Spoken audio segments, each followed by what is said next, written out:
যে আজ করব একটু কুলের আচার, মানে এটা সংরক্ষণ করে রাখা যাবে না। কড়াইতে তেল দিয়ে দিয়েছি অল্প করে, একটা শুকনো লঙ্কা দিয়ে দিলাম, ঝাল মিষ্টি হবে, ঝাল মিষ্টি টক এরকম হবে।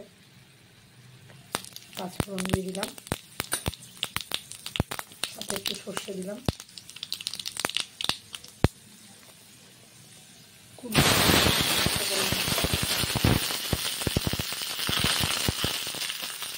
দিয়ে দিলাম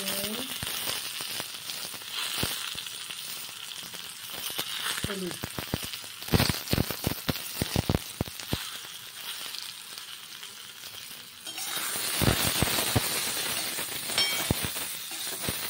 অল্প কটা কুলের জন্য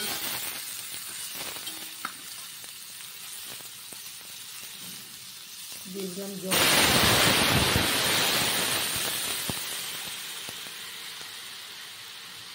যেহেতু একটু ঝোল ঝোল রাখবো সেজন্য একটু জলটা দিয়েছি। তোমরা যদি মনে করো কম দেবে দিতে পারো।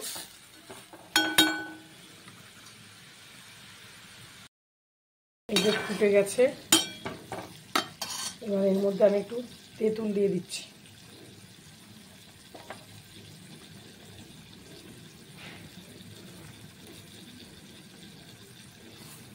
এবার চিনিটা দিয়ে দিলাম, যে যেমন মিষ্টি খাবে সেই অনুযায়ী দেবে। আমি একটু টক মিষ্টি ঝাল তিনটেই থাকবে, যাতে টক টক ব্যাপারটাও থাকে।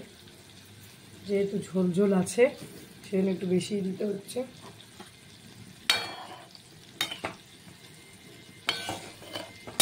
এবার একটু ফুটে গেলে ভালো করে নামিয়ে দেবো।